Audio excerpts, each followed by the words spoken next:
No podcast desta semana falamos de política. Sim, ouviste bem, políticas desportivas.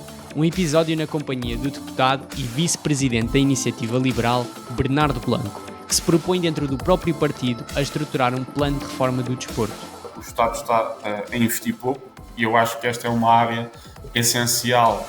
Já muitas vezes abordámos o tema da política em âmbito desportivo. Decisões que não concordamos, falta de infraestruturas e apoio aos atletas. Mesmo dentro dessa comissão, o desporto é um tema muito minoritário. Pois bem, neste podcast falamos da relação entre política e desporto, de casos concretos como o polémico orçamento de Estado e a falta de investimento numa área crítica de qualquer país. Para a outra maioria dos desportos nem sequer há infraestruturas, aliás. O desporto é sem dúvida extremamente importante para melhorarmos a nossa saúde, educação e coesão social. E neste podcast vais ficar a perceber isso. Bem, já vamos para o podcast, mas eu e o João acabámos de gravar mais um episódio para o nosso membership. Todas as semanas novos conteúdos, atualmente estamos com 2 séries, uma para iniciantes e uma sobre treino, com convidados e temas para te ajudar a melhorar na modalidade. Ao aderir, terás acesso a um conteúdo semanal extra e também acesso ao nosso canal de Discord. Podes aderir via Buy Me a Coffee ou via Patreon. Do que é que estás à espera para aderir? O link está na descrição, contamos contigo. Bem-vindos aqui a mais um episódio, mais um podcast. Hoje um podcast bastante diferente. Tenho a oportunidade de ter comigo o deputado e vice-presidente da Iniciativa Liberal, Bernardo Blanco. Bernardo, muito obrigado por teres aceito o convite. E este desafio, no fundo, de fazer um podcast com um tema diferente, falar aqui um bocadinho da política desportiva. Tivemos já bastantes vezes a falar de alguns tópicos neste podcast a espaços, mas nunca aprofundámos necessariamente o tema, e acho que ter a oportunidade de ter alguém que está diariamente a trabalhar dentro da política e a saber como é que algumas coisas que nós achamos que são feitas de uma forma às vezes errada ou menos boa, e que pode dar aqui o seu input, muito importantes para nós que adoramos o desporto e vemos o desporto às vezes não só como o desporto em si, mas também uma área de promoção, seja de saúde, seja de integração social, seja como um promotor também de educação. E portanto, Bernardo, obrigado. E gostava também, se calhar, de começar por esta questão. No teu ponto de vista, eu acho que falta um pouco sempre o debate político, vir um bocadinho o tema de desporto. Na Assembleia pouco ou nada se vê a discutir desporto. Muitas vezes o que se vê até é falar mais de futebol ou alguma coisa que possa acontecer de presença de políticos em jogos. Qual é que é a tua percepção nesta área do desporto como algo que é efetivamente importante no meio político? Certo, em primeiro lugar, muito obrigado. Eu até venho aqui mais como praticante, digamos assim, porque eu não faço parte da Comissão de Desporto, mas é algo que gosto muito. Eu sempre fui fanático por desporto desde miúdo, fiz imensos desportos, fiz futebol, polo aquático, judo. Fiz outras artes marciais, mas fiz natação a minha vida praticamente toda. Tinha uns avós que me punham todos os dias a fazer desporto, basicamente. E essa parte familiar e social também tem grande impacto. Não é só a parte da educação na escola, que eu acho fundamental, e acho que foi um erro que se fez nos últimos anos, e acho que deve haver uma forte aposta na atividade física desde o primeiro ano em que se entra na escola até ao fim, mas efetivamente só dar essa nota de que eu não sou especialista na área. No entanto, até de um ponto de vista partidário, um dos objetivos que eu tenho para o próximo ano é tentar criar um bocadinho uma visão do desporto e uma reforma do desporto, porque há muitas áreas. A Iniciativa Liberal ainda é um partido recente, tem 6 anos. Algumas áreas onde nós ainda não temos posições políticas bem definidas. Eu diria que claramente desporto é uma delas. Desporto, agricultura, cultura também, por exemplo. E por isso eu já me propus a mim mesmo esse desafio para o ano. Aliás, agora a seguir a este podcast, por exemplo, tenho uma audiência com a Confederação do Desporto, porque já estou a ir reunindo com as principais entidades para recolher informação. Mas de qualquer forma, como disseste, quer dizer, concordo que o desporto é fundamental não só pelo básico do mente sem corrupção, não é? Toda essa parte da saúde, mas também uma parte de inclusão social, de trazer pessoas, e eu sempre senti isso em todos os desportos que fiz, trazer pessoas de backgrounds completamente diferentes e nós aí conhecermos outras realidades e haver uma integração muito maior. E em termos de saúde, sabemos que obviamente há números que eu não diria que estão diretamente relacionados com o desporto, mas que o desporto ajudaria muito. Ainda a semana passada saiu aquela notícia que a taxa de obesidade continua a aumentar em Portugal, por exemplo. Isso são números preocupantes. De resto, acho que tens razão. Na Assembleia e na política em geral fala-se pouco de desporto, mesmo em termos culturais e quase de campanha, promove-se pouco. Eu quando um dia se assumir funções de algum tipo de liderança, até gostava muito de fazer campanha usando desporto. Há muitos políticos noutros países que fazem vídeos com desporto para promover as suas ideias, por exemplo. Eu acho que isso é positivo e também promove a prática desportiva Claro. ao mesmo tempo. Este ano temos um novo governo. Eu acho que há um bom sinal é o facto do Primeiro-Ministro, e eu sei isto até pessoalmente, gosta bastante de desporto, e pode ser que isso ajude aqui alguma coisa, porque efetivamente isso não é de sumenos. As pessoas que estão aqui são pessoas e por isso os seus interesses Claro. também levam a decisões diferentes, e por isso se nós tivermos políticos que são grandes entusiastas de desporto, isso certamente também terá um impacto na política desportiva. E este ano no orçamento o sinal não é muito grande, mas houve um pequeno sinal de aumento no orçamento e eu acho que isso é positivo. Sim, e por acaso isso até era uma pergunta que eu tinha mais para a frente, mas acho que podemos já tocar nela, que é a parte da cultura das pessoas que estão na Assembleia. E aí, pronto, falaste do Primeiro-Ministro, mas acho que todos os deputados, não é, têm a sua, ou todos os partidos, todos os deputados têm um voto na matéria quando se vai levar a medidas desportivas Certo. para aprovação e mesmo a propor medidas. E como é que tu sentes a cultura aí no Parlamento? Ou seja, mesmo não sendo só o Primeiro-Ministro, porque no fundo são as pessoas que tomam decisões, que acabam por também regular um bocadinho o que é ou não feito. Sentes que também existe alguma predisposição para isso? O que às vezes fica a entender é que o futebol sobrepõe-se às vezes a tudo e é preciso separar às vezes um bocadinho uma pessoa gostar de futebol ou gostar de desporto. Certo, Eu noto muito isso. Acho que nem é tanto esse o tema. Na realidade, mais uma vez, eu não, o desporto não tem uma comissão própria, mas está dentro de uma comissão que tem muito mais assuntos. Que tem cultura, tem juventude, etc. E o que eu acho que acontece, apesar de, mais uma vez, eu não tenho assento nessa comissão, só lá vou esporadicamente quando há alguma audiência que me interessa muito, o que acontece é que mesmo dentro dessa comissão, o desporto é um tema muito minoritário. Fala-se muito mais sobre outros assuntos. E eu no outro dia, por acaso, fui a essa comissão, a uma audiência, tinha que ver com o desporto, mas não com a prática, era sobre as leis que basicamente regulam a presença de placas nos estádios, o comportamento dos adeptos, esse tipo de coisas. Isso. E o que se vê, pelo menos eu vejo nessa audiência, é que muito poucas pessoas, ou quase ninguém naquela comissão, por exemplo, frequenta o tipo de eventos desportivos que está ali a regular. E por isso, não conhecendo o fenómeno, certamente o que se legisla tem mais probabilidade de se estar a legislar erradamente. Eu acho que isso acontece um bocadinho com o desporto no geral, aqui. E por isso também esta minha vontade ao longo dos últimos meses de para o ano apresentar uma reforma a sério, porque na prática não há, como tu disseste, não há grande discussão da visão para o desporto. Eu queria trazer uma visão um bocadinho diferente. O modelo americano, com muitas falhas que tem certamente um ponto positivo. É que naquela parceria que eles fazem entre investimento privado, mas também muitos apoios públicos a esse investimento, faz com que haja muitas infraestruturas e de qualidade, coisa que aqui há pouco. Claro que o modelo deles é totalmente diferente, não é aquele modelo de base que nós temos aqui, é um modelo muito mais ligado à parte da educação, depois ligado ao desporto no college deles e depois ao nível profissional, mas efetivamente há equipas do college na NFL, por exemplo, que têm infraestruturas melhores do que qualquer um dos 3 grandes de futebol em Portugal, para se ter uma noção da dimensão.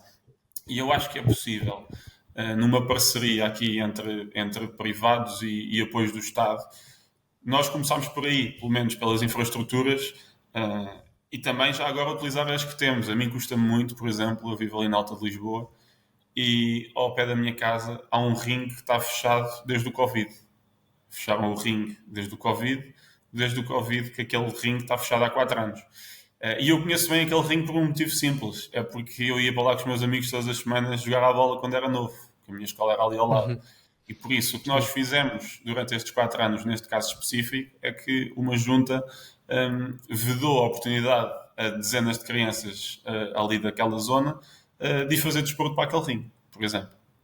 E já agora, para dar uma nota que eu acho que é importante, eu às vezes vou a escolas falar, não sobre o desporto, sobre outros temas, e há muitos professores que se queixam que nos últimos anos claramente houve uma desaprendizagem, digamos assim, de, vamos chamar, literacia física. Não é? Com o Covid, os miúdos tiveram não sei quanto tempo na escola, não tiveram na escola, tiveram, desculpa, não sei quanto tempo sem escola, depois não tiveram na escola, estavam a ter aulas virtuais, e houve uma grande desaprendizagem motora que tem de ser compensada, e queria só dar essa nota de passagem. Sobre a cultura, eu acho que essencialmente é isso. Depois dar uma nota para acabar ainda sobre a parte política e orçamental, que é, eu acho que devemos mudar aqui um paradigma, mudar um bocadinho o paradigma e ter uma visão que há aqui uma parceria entre Estado e privados, mas isso também implica que o Estado invista. E, efetivamente, até agora, o Estado está a investir pouco, e eu acho que esta é uma área essencial, até pelo ponto de vista que falámos de saúde e de inclusão social, onde o Estado deve apostar, em vez de gastar dinheiro noutras atividades económicas, que é uma posição pública, que as pessoas sabem nós queremos que o Estado esteja fora da maioria dos temas económicos, mas nesta vertente social acho que deve estar e claramente falta investimento em Portugal. E nós também vamos propor essa alteração ao orçamento de aumentar essa verba. Mas depois é preciso perceber o que é que se faz com essa verba. Porque boa parte daquela verba, há uma verba que foi posta na imprensa, que são os 50 e tal milhões, depois há uma outra verba que penso que são 100 e poucos milhões, mas isso depois também já inclui os salários do IPDJ e esse tipo de coisas. E por isso mesmo confiando na primeira rúbrica. É preciso saber como é que esse dinheiro é utilizado, porque se nós estivermos, falando especificamente agora das federações, se nós estivermos a financiar federações apenas, ou quase apenas, pelo número de praticantes que têm, nós não estamos a fazer uma aposta real em duas coisas. Primeiro, numa estratégia nacional e, segundo, no mérito. Não é? Nós podemos ter modalidades em que as pessoas esforçam imenso, ganham competições, ganham medalhas, mas como essa competição tem poucos praticantes, a comparar com outras que se calhar têm muitos praticantes, muitas vezes se calhar até são só no papel, mas que têm muitos praticantes, essas federações estão a receber muito mais financiamento. Isso não parece fazer qualquer tipo de sentido. Tem de haver também um critério de qualidade, de premiar quem ganhou, de apostar, nós dizermos agora vamos apostar nestes desportos, é a estratégia para se conseguir X, whatever, medalhas, vitórias, etc., que também estão a promover, obviamente, o nome de Portugal, porque se o critério for só o critério quase populacional, digamos assim, eu acho que isso é bastante injusto. E depois há um segundo tema, para fechar muito rapidamente, para te passar a palavra, ainda sobre o orçamento, que é este orçamento que quer descentralizar as verbas para as autarquias. Eu não tenho a certeza se isso é correto, apenas por um motivo. Ou pelo menos não transferiria aquele bolo todo, por um motivo. É que eu acho que há uma parte dessas verbas que devem ser para uma estratégia nacional de aposta no desporto. E não apenas para a parte, digamos, mais social. Também deve haver uma parte de aposta profissional, digamos assim, até porque, como sabemos, é uma promoção do país.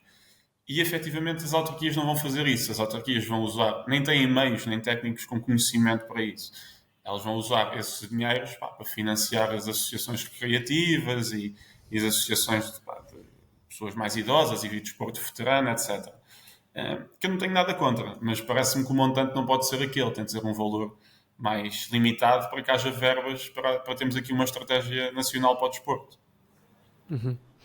Sim, e pontuando algumas coisas que tu disseste, a primeira do desporto universitário, falaste várias, mas essa foi a primeira. Cá em Portugal o que eu sinto é que o atleta faz um esforço para ir competir nos universitários. Pelo menos eu, no triatlo, para te explicar um bocadinho, na universidade em que eu estava, eu tinha de pagar para ainda ir competir no universitário. Ou seja, olhando ao que é e o que tu estás a dizer, o modelo nos Estados Unidos, cá em Portugal não só não temos apoio, como às vezes ainda temos custos para fazer ou para representar, e às vezes tu podes ser campeão nacional universitário e a única coisa que eles te podem fazer é reduzir alguma coisa das propinas, ou seja, é algo que no máximo te reduz custos, nunca te vai sequer beneficiar em qualquer medida. E eu acho que temos taxas de abandono desportivo em Portugal a partir dos 18, 20 anos, e uma grande responsabilidade disso é pela falha no desporto universitário, porque no momento em que a maioria dos atletas está naquela fase de dedico-me ao desporto ou vou ter uma vida normal ou do universitário, isso é uma mensagem, a mensagem passada pelo Estado e pelas universidades, que acabam também se regular um bocadinho pelos apoios que têm, é que nós não temos interesse que tu faças desporto. E acho que é um bocado essa a mensagem que fica em Portugal em muitas áreas. E pronto, olhando para o que é também outras dimensões, não só o desporto universitário, mas passa sempre a ideia de que as coisas cá não são feitas para tu praticares desporto. Tu tens sempre de fazer um esforço para ser atleta. Sendo atleta de alto rendimento, tu deverias ter um facilitismo da tua vida, e nunca é assim. Tu tens sempre de te adaptar às situações, e isso vê-se nos centros de alto rendimento, isso vê-se quando estamos no mês de agosto e temos de fazer um esforço enorme para ter um sítio para nadar em Portugal, ou para ir à pista, ou fazer qualquer tipo de atividade. As coisas fecham um mês completamente, e acho que esse tema do universitário é logo um ponto crítico nesta visão que existe em Portugal, de que o alto rendimento, ou nem às vezes o alto rendimento, a mesma prática desportiva é sempre em esforço. Nós temos sempre de fazer um esforço para o fazer, e as pessoas, por serem esforço, não fazem. As pessoas precisam que seja fácil fazer desporto, e cá em Portugal nunca é fácil fazer desporto. E é o que tu dizes também do ringue, vai bater a mesma coisa. É fácil ir ali ao ringue, mas se calhar se tiveres de ir de autocarro ou de bicicleta 20 minutos para encontrar um espaço para praticar desporto, a pessoa não faz um dia, não faz disso rotina, né? E acho que acaba por ser um bocado esse o ponto. Sim, eu estava aqui a olhar para o lado, mas é que estava a tomar umas notas do que estavas a dizer, e acho que há aí 3 pontos que podem ser até mudanças mais pequenas, mas que valem a pena. Uma parte é esse apoio aos atletas universitários, que também é bastante parecido até com a falta de apoio de estudantes não universitários, miúdos mais novos, mas que querem competir, e que é muito difícil, e é inclusive difícil não só para eles e aulas, etc., mas também para os próprios pais. E por isso poder, de alguma forma, haver aí algum tipo, nem tem de ser ajuda direta em termos de dinheiro logo. Há uma parte anterior a isso que tem que ver com as próprias aulas, com as próprias justificações de faltas para os dois lados, porque eu lembro-me também disso, no meu caso, e de ter de faltar a treinos, infelizmente. Mas depois também foi decisão quase mais familiar, não enverdar profissionalmente por aí. Mas lembro-me disso. E em relação ao desporto universitário, também concordar com essa parte. Eu também fiz desporto universitário, mais numa lógica social, e já não tanto para levar a sério, porque já sabia que profissionalmente não queria ir por aí. Mas lembro-me bem disso que estás a dizer, e efetivamente nos casos em que as pessoas depois querem levar o desporto a sério e querem fazer daquilo vida, aí são situações totalmente diferentes, onde falta muito tipo de ajuda, mas eu acho que tem a ver com o modelo em si também, com a forma como está construído, não é? Porque o próprio desporto universitário aqui, eu diria que é visto muito mais quase como uma componente social. Sim, completamente. Do que não uma vertente para depois as pessoas enverdarem o caminho por ali. Sim, só fechando o tema da educação, depois indo um bocado à saúde, mas na educação eu também tinha colocado aqui para tentar abordar um bocadinho isso. Tu falaste das escolas, e também eu acho que deveria de haver alguma reforma na parte da educação, como é que vamos não só melhorar o nosso sistema de educação física, que é uma disciplina que eu acho que tem estado em decadência nestes últimos tempos, e depois também como é que vamos gerir os horários na escola para que os miúdos tenham mais tempo de momentos, como tu dizias, para brincarem, para fazerem aqueles movimentos básicos que agora já não são básicos para alguns, como saltar, lançar, chutar, correr, porque efetivamente com o lockdown que foi o Covid, com as redes sociais, com os telemóveis, com tudo o que aparece, há miúdos que ficam completamente sem literacia nenhuma física e chegam se calhar aos 12, 13, 14 anos e não sabem fazer coisas básicas que depois vão impactar a sua vida mais para a frente e vão criar problemas muito para além do não conseguir fazer um desporto. Qual é a tua visão nisso de como é que deveria ser, não sendo obviamente uma área que tu tenhas debruçado imenso, mas não só pela educação física nas escolas, como os horários, porque há muito pouco tempo de brincar, de pausa. Há muitas aulas, às vezes estão 8 horas numa escola, tiveram 1 hora de pausa, mais o almoço. O que é que tu sentes em relação a isso? Não, concordo pelo menos com a primeira parte do pouco sei e do que me vão dizendo, como estava a dizer. Claramente há uma desaprendizagem em alguns casos e uma não aprendizagem de quem é mais novo, e isso resulta de vários fatores. Tivemos o Covid por um lado, temos por outro lado uma, eu diria quase adição muito grande às redes sociais, e de certa forma nós que somos mais velhos já conseguimos fazer essa distinção e dizer agora tenho que pôr o telefone de lado, vamos lá fazer outras coisas. Mas os miúdos são mais novos, eu diria que têm menos capacidade para fazer isso, e importa de início começar a fazer isso. E por isso eu até vi com bom até vi no bom sentido. Vamos desviar um bocadinho do assunto, mas tu vais perceber que está ligado. Esta medida do governo agora de recomendar às escolas, cada escola é a sua decisão, mas de recomendar às escolas que para certos níveis de ensino não permitam telemóveis. Eu acho que o governo fez bem por 2 motivos. Continua a ser a autonomia das escolas, e cada caso é um caso, e os pais podem também decidir se querem pôr os filhos numa escola que deixa ou que não deixa. Mas, por outro lado, fez essa recomendação, com a qual eu tendo a concordar, que efetivamente faz falta isso que tu também estavas a dizer, as crianças mexerem-se, é mesmo isto, mexerem-se, sobretudo naquela fase mais inicial. E depois, em relação à atividade física, à educação física em si, eu acho que há uma parte que depende muito do professor que tu apanhas, não é? Podes ter sorte e apanhar um bom professor ou não. Um ponto positivo é que a educação física é das poucas disciplinas onde não vão faltar professores, tendo em conta a média de idade já muito elevada dos professores na maioria das disciplinas. Vão faltar professores na maioria das disciplinas daqui a poucos anos, mas a educação física, de acordo com os dados oficiais que há, é das poucas onde não vai faltar. Isso é um ponto positivo. Agora é preciso que depois haja tempo dedicado a essa disciplina e haja também alguma exigência. Eu acho que o facto de não encararmos hoje a educação física como se fosse outra disciplina, na prática é isto, em que haja o mesmo nível de exigência, e que depois, obviamente, a questão dos exames é outra história, mas isso coloca pelo menos alguma pressão, não é? Porque só havendo uma avaliação que tenha impacto real, claro, que também há um incentivo maior para alguns casos a haver maior desenvolvimento. Claro que há miúdos que simplesmente podem não gostar muito de desporto, mas se houver ali algum tipo de incentivos a que haja mais dedicação, eu acho que isso também ajuda. Depois, claro que há uma parte muito cultural que tem a ver com a educação que tu tens em casa, não é?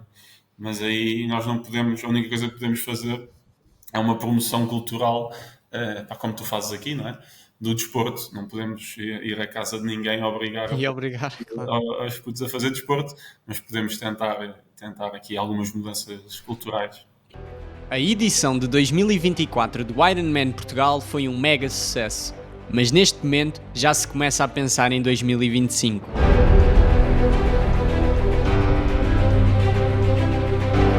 Se és atleta e procuras um grande desafio para a tua próxima época, esta é a prova.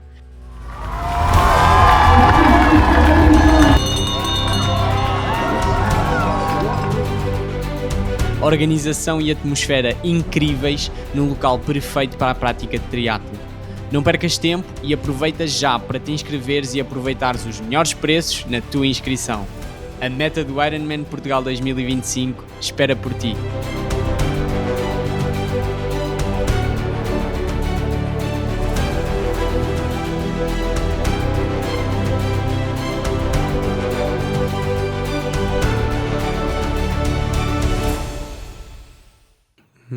Sim, esse tema da avaliação ter contar ou não contar para a nota final. Eu, por acaso, na minha altura, eu que ia para desporto, não contava. Ou seja, eu queria ir para um curso desportivo e tive a sorte de quando tu queres ir para um curso desportivo, aí conta. Mas se eu quisesse ir para um curso de comunicação social, fisioterapia ou o que fosse, a nota que eu tive, que foi 19 ou 20, não contava. E depois tens o caso de, na altura que contava, teres alunos que, sei lá, valiam 11 ou 12 na disciplina e era-lhes atribuído uma nota de 17, 18, simplesmente porque eram alunos de excelência e queriam ir para certos cursos. Ou seja, eu acho que a medida que aconteceu foi do género: vamos tirar, quem quer ir para a educação física fica. Eu neste momento já nem sei se conta ou não, acho que já voltou. Não, agora acho que já voltou a contar, sim. Mas sinceramente não sei o que é pior, porque é tu teres 20 e esforçar-te e teres competências para 20 e veres o teu colega que por ter boas notas nas outras disciplinas e sendo sedentário tem a mesma nota que tu ou perto disso. E depois a mensagem que passa... Isso tem a ver com a avaliação, claro. e com o sentido de... Exatamente. Dos professores, não é? Porque se quiserem, e isso acontece, eu andei num colégio, mas infelizmente isso acontece em muitos colégios, que é, pegam a educação física e como não querem que as notas baixem, dão 18 a toda a gente, não é? Claro. Mas isso é um princípio errado que depois claro, também passa uma mensagem. Com o sentido ético de cada professor, não é? Se fosse professor, acho que não faria isso, não é?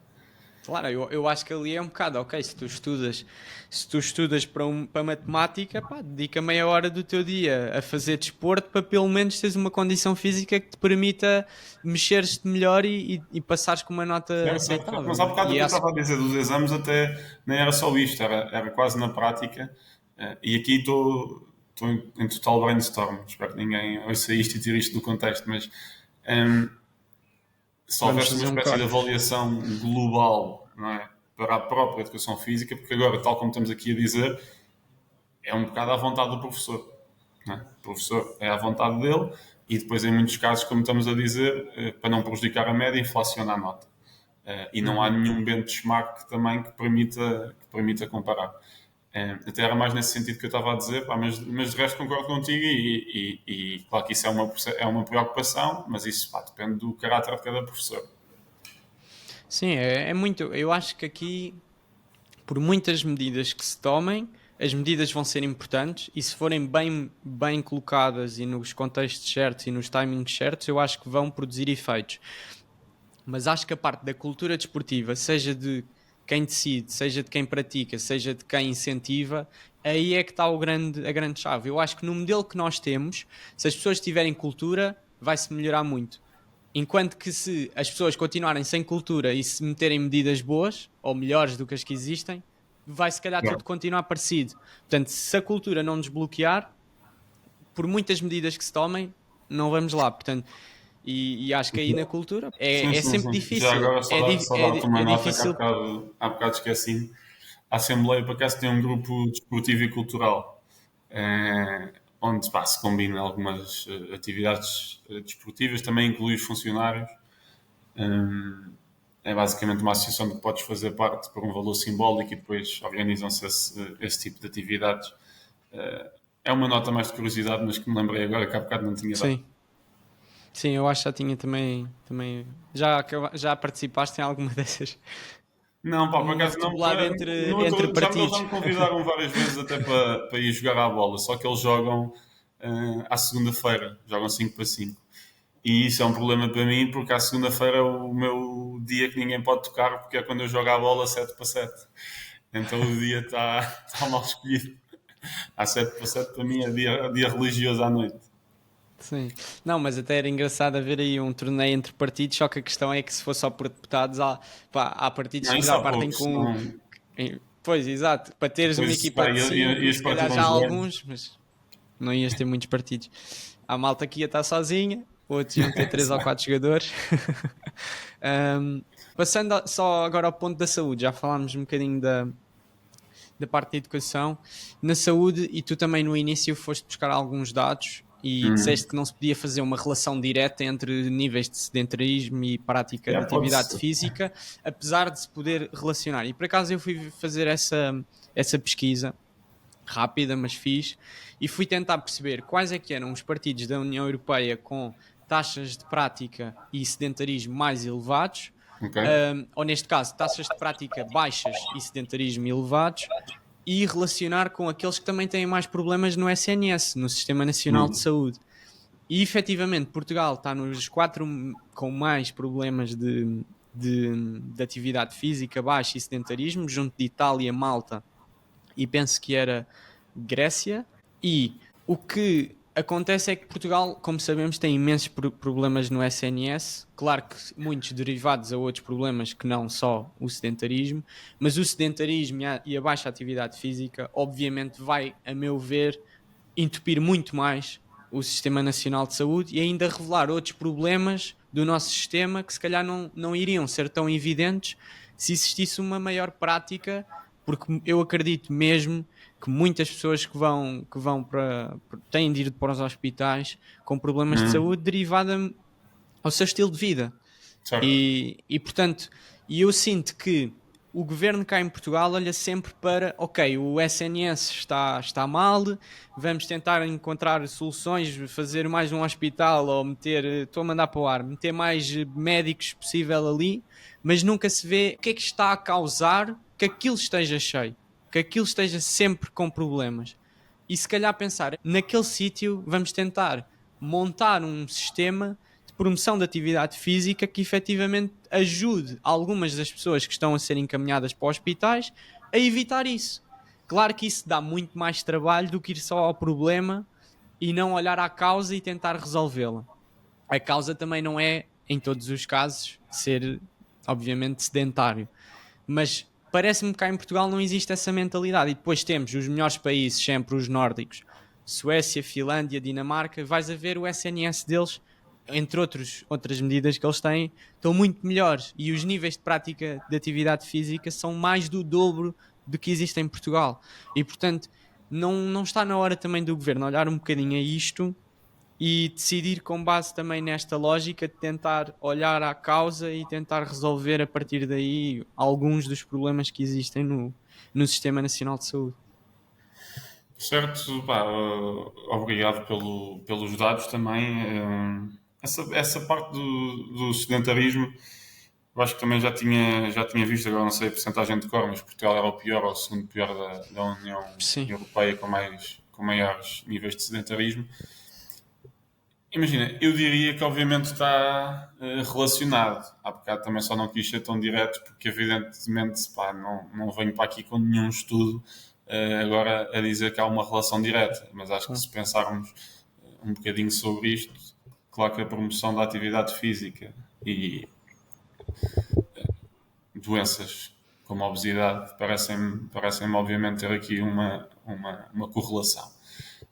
Depois, em relação ao segundo ponto, acho que tens toda a razão, não é? Claro que nós sabemos que um estilo de vida mais ativo leva a melhores indicadores de saúde e a prática de exercício físico aparece sempre nos principais indicadores de correlação com longevidade e com a vida saudável. E por isso, e eu também disse ao início, o desporto tem, a meu ver, merece um investimento do Estado exatamente porque tem vários benefícios sociais, digamos assim. Há muitas atividades onde eu acho que o Estado não deve estar.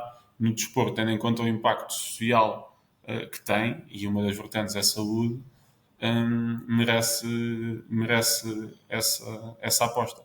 De resto, tendo a concordar com a tua exposição. Claro que nos países nórdicos está um bocadinho mais frio, isso pode ajudar à festa.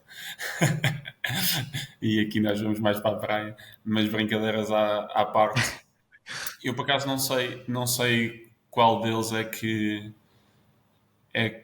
tinha esta regra, mas eu acho que havia um dos países nórdicos que tinha uma regra que por X mil habitantes ou X mil metros quadrados eras obrigado a ter uma infraestrutura de desporto.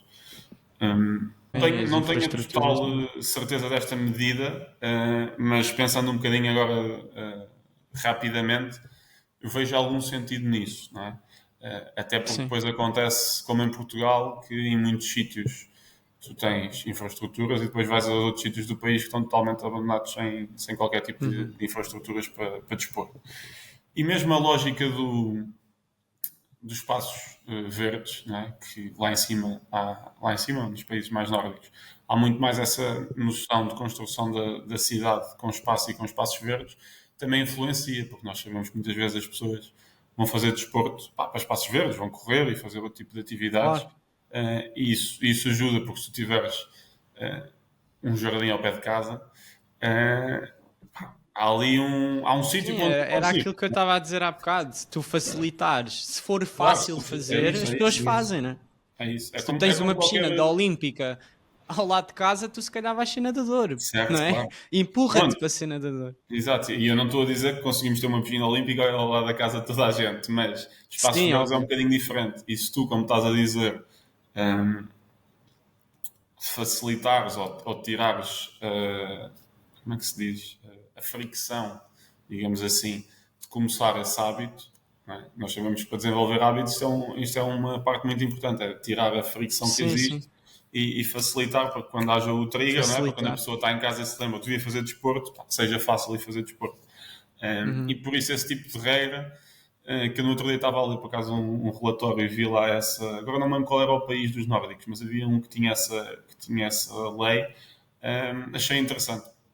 Ainda não tenho a Sim, certeza eu já fui, eu por acaso já fui aos 3 países principais, tirando a Noruega, já fui Finlândia, Suécia e Dinamarca, e há sempre, é impressionante que eles estão como os melhores países em termos de saúde e em termos de prática desportiva, e tu sentes isso. Tu vês que Copenhaga tem 200 mil bicicletas, que é o principal meio de transporte. Em tudo o que eles fazem, na Finlândia existe acho que existe mais saunas que pessoas, e a sauna também tem imensos benefícios, não sendo desporto, mas seja banhos de gelo. Eu fui competir não nesses países, mas na República Checa, e fui competir numa zona, numa vilazinha, e lá tinha uma piscina olímpica de 50 metros, e nesse complexo não só a de 50, tinha uma de 25 e ainda tinha outra piscina para iniciação. E nós onde é que temos isso em Portugal? No máximo temos o Jamor, que é o centro de alto rendimento.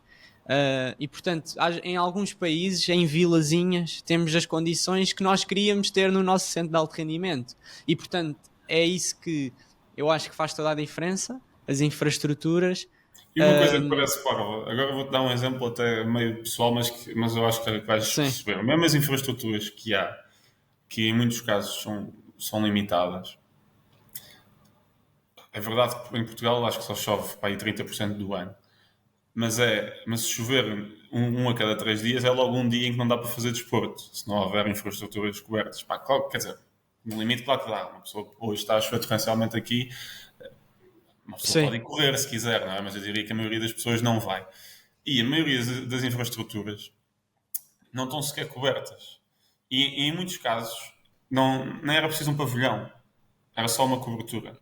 Mesmo nos rings, que existem muitos, eu acho bem, espalhados aqui em Lisboa, estou a falar no caso aqui de Lisboa, Sim, pela campos de cidade, pádel, tudo. há muito poucos rings cobertos. E isso faz diferença, porque a partir do momento em que está a chover, é uma limitação enorme. É logo a cada 3 dias em que tu estás limitado. E isto estou a falar, obviamente, como nós sabemos, sobretudo de futebol e de basquete, nos casos em que há um cesto no ringue de futebol. Porque para a outra maioria dos desportos nem sequer há infraestruturas. Eu de vez em quando, quase todas as semanas, vou fazer um desporto de raquetes com amigos meus. Normalmente ao ténis, ao pádel, agora de vez em quando começámos por americanização a jogar um pickleball de vez em quando, que apareceram aí uns campos. Mas ontem, por exemplo, estava a chover. Eu costumo ir jogar ao domingo. Ontem estava a chover. Não dá para ir jogar em lado nenhum. Porque ténis, eu estava a falar de ténis agora. Porque mesmo a oferta privada há muito pouca, a oferta pública não há nenhuma. Não é? Está a chover, tu não consegues jogar ténis. A menos que vás, ou como tu disseste, há ali no Jamor. Eu acho que o CIF também tem um campo, mas são campos que são usados para alto rendimento e está tudo marcado para treinos profissionais, etc. E por isso há muito pouca oferta. E eu acho, quer dizer, nem era preciso, em alguns casos, e nós sabemos que Portugal tem pouco dinheiro, nem era preciso construir os pavilhões. Idealmente, claro que sim, mas pelo menos uma medida de curto prazo podia ser só pôr umas coberturas em muitos sítios. Porque nós agora vamos estar em novembro, dezembro, janeiro, fevereiro, março, vai chover muitos dias e é logo uma limitação. Tu lá tens dinheiro para poder ir com os teus amigos a um sítio coberto, não é? E nós sabemos que há muitas pessoas que não têm, não é? Não têm dinheiro para estar a pagar, para ir jogar pádel e pagar 2 ou 13 euros, ou tipo de esportes, não é? Sim, sim, era criar as condições para que desse para praticar todos os dias, ou quase todos os dias, e não só 70%. Eu acho que isso sim. Um, o orçamento, eu tinha esta questão e também, se não tiveres por dentro, também acho que é algo que não vale a pena ser muito insistir demasiado, mas Força. também já falaste no orçamento. E, efetivamente, o governo aumentou 9% para o que era o anterior orçamento, que acho que estava na ordem de 50 milhões e passou para 54,5. Houve uma grande polémica antes, porquê? Após os Jogos Olímpicos, o Luís Montenegro disse que ia haver um aumento de 20% ao orçamento anterior, ou seja, iria, pela especulação, passar a 60 milhões. Quando o governo lança este novo orçamento de Estado, passa para 42,5 milhões. Ou seja, não só não aumenta, como reduz. Depois o IPDJ e imensas federações apresentam protesto Certo? e um dia a seguir há uma retificação para 54,5, que vai ser 9% acima. Ou seja, houve aqui uma grande incongruência nisto tudo, do género. Era para ser 60, depois foi 42, depois foi retificado para 54, nunca se chegou ao valor que se falou, houve Certo. uma redução e depois para nós fica a questão. Os 42,5 era o orçamento real e passou-se para 54 porque houve pressão, ou porque a realidade é que isto depois a nós parece sempre uma migalha, passar Claro. de 50 para 54, pronto. O que é que tu sentes nisto? E depois também tinha a subquestão de que, e foi lançado há pouco tempo no Parlamento estes dados, e já foi fui ao polígrafo ver se estava ou não certo. O orçamento do governo para viagens é 156 milhões e houve um aumento de 40%. Ou seja, o que se aumentou de um governo para o outro nas viagens é o mesmo que o orçamento de Estado para o desporto. Portanto, isto não se torna um bocadinho, às vezes, gozar com as pessoas que estão na área de desporto, trabalham no desporto e com os nossos atletas olímpicos? Certo. Bem, então dois pontos prévios. Isto até sei que é B, porque estou na Comissão de Orçamento e por isso eu que estou a gerir o orçamento. E sim, efetivamente, na primeira versão, digamos assim, da história, o Governo até cortou o orçamento do desporto. Acho que foi... Estava aqui a tentar confirmar, acho que foi em 16%. Por isso havia esse corte de 16%. Depois o Governo apressou-se. Eu acho que efetivamente foi um lapso. Porque, por um motivo simples que já te expliquei há pouco, foi o Primeiro-Ministro gosta muito de desporto e fez essa promessa em público. E por isso não tinha qualquer tipo de cabimento o orçamento diminuir. E por isso parece-me que efetivamente alguém se enganou. Alguém no Ministério das Finanças a elaborar aquele orçamento, alguém se enganou. Isso foi identificado e o Governo disse, é um lapso, vamos corrigir. Efetivamente, o valor que eles anunciaram não chega ao valor... 60 milhões. Exato, sim, não chega ao valor prometido. É um aumento, acho que é um caminho positivo, mas não chega ao valor prometido. O que eu queria aqui adicionar a esta história, que é um facto ainda mais interessante, é o Governo, não sei se intencionalmente ou não, a votação foi agora quinta-feira, a primeira votação. E agora o que acontece é, durante um mês, os partidos 15 dias fazem propostas e nos outros 15 dias votam essas propostas, para te resumir. E depois há uma votação do documento final, já com essas novas medidas dos partidos incorporadas, as que forem aprovadas. O Governo não alterou a proposta. Por isso, a proposta que foi agora aprovada quinta-feira continua com esse corte dos 16%. Não tem sequer o valor que eles anunciaram de correção. Não sei se foi também esquecimento ou não, ou se eles estão a guardar para agora, naquilo que se chama especialidade, durante este mês, o próprio PSD propor essa medida e com isso o Governo depois poder dizer, está corrigido, o grupo parlamentar aqui do PSD apresentou essa medida e está corrigido. Não sei se foi intencional ou simplesmente esqueceram ou não. De qualquer forma, eu tenho a certeza, nós vamos propor isso, há mais partidos de certeza que também vão propor, por isso vai ser votado. Eu ainda não consegui perceber. Ou seja, vai ter de ser aprovado esses 54 milhões? Não vai ter de ser aprovado, vai ter de ser votado, não é? Depois cada partido vota. Porque efetivamente o que está neste momento ainda é os 42. Exatamente, era isso que eu estava a tentar explicar. Okay. O que ficou foi os 42. Eu não sei se eles esqueceram de corrigir. Eles sabem que iam corrigir. E depois, podem-se ter esquecido de corrigir no meio daquela novela toda de passa ou não passa. Pá, claro que há N temas como este, né? Nós estamos a falar disto para o desporto, mas isto acontece para N rubricas. Eles podem-se ter esquecido, ou então, como eu estava a dizer, pode ser mesmo intencional para agora, durante este mês, fazerem essa correção e até dizerem, olha, ainda aumentámos mais. Por exemplo, pode acontecer isso. Podem estar aí buscar verbas ao outro lado e no fim ainda dizer, ainda aumentámos mais. Não sei. Por favor, não se esqueçam dessa... Não vamos esquecer, mas que lá está, porque todos os atletas feita, por isso não vou esquecer. e aqui estão muitos que nos ouvem, são atletas, sei lá, fazem disto vida, pá, e esse esquecimento, não é?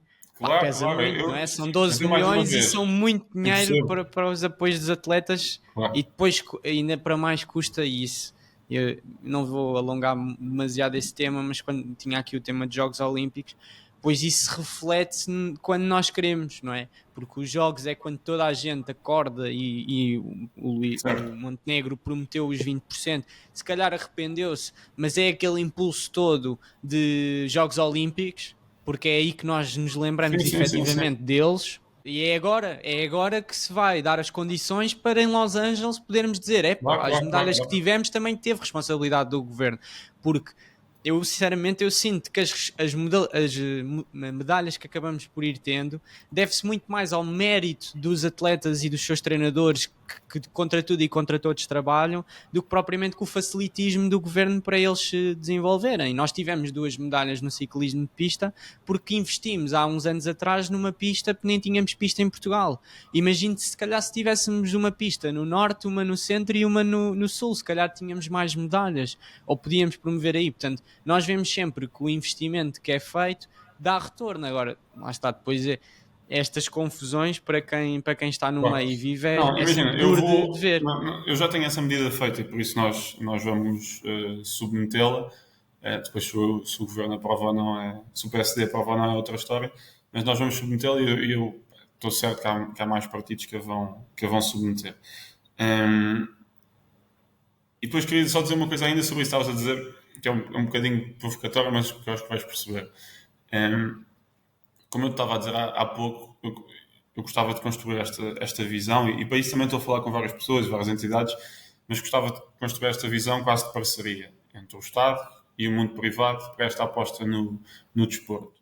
E eu às vezes até digo um bocadinho quase de forma provocatória, mas que é mesmo para provocar, que tal como em muitas áreas nós pedimos logo Estado. E os atletas olímpicos dos Estados Unidos, cuja equipa é das mais medalhadas, eles não têm financiamento público. É tudo sponsors privados. Claro que isso, certamente, na vida de muitos, custa muito e atravessa muitas dificuldades, eu não digo que não. Mas eu gosto de dizer isto num tom um bocadinho provocatório, que é, há um papel do Estado. Eu acho que há, como já disse aqui, mas acho que também há um papel nosso, enquanto sociedade civil, de arranjar dinheiro com a sociedade e com os privados para investir. E nessa parceria, e é muito isso que acontece nos Estados Unidos, como ainda há pouco estávamos a falar, boa parte daquelas infraestruturas tem investimento privado, mas têm apoios públicos a esse investimento.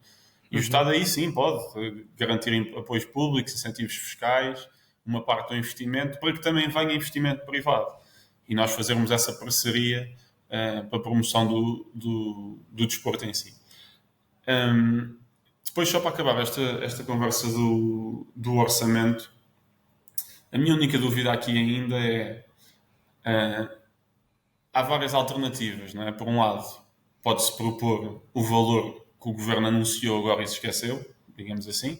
Pode-se propor, que é aquela para a qual eu estou mais inclinado e que tenho a proposta feita, propor a promessa que o Primeiro-Ministro fez, e por isso aí eu diria que tem menos probabilidades de passar mas é um ponto político, não é? Está aqui a promessa que fizeram, vocês não aprovaram a promessa Claro, sim, sim, que sim. fizeram.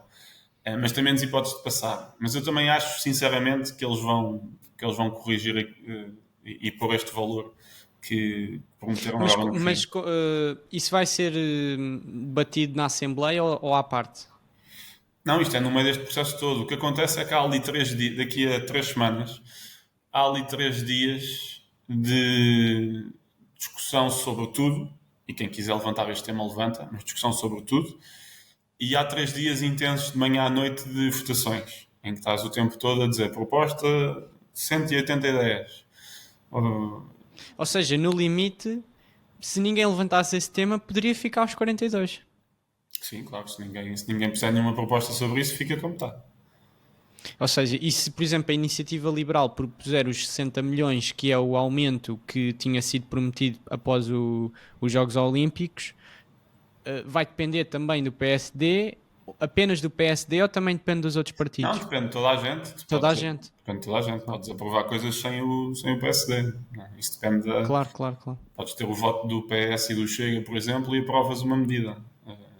Ou podes ter o voto do PS e do PSD, ou podes ter o voto do PSD Mas e do isso que Chega. dizes é uma coisa relevante, porque o que tinha passado de imagem era que era 42,5, que eles depois retificaram para 54 e que isso é já que eu era estou a dizer, certo. mas não ratificaram ainda. Exato, exato.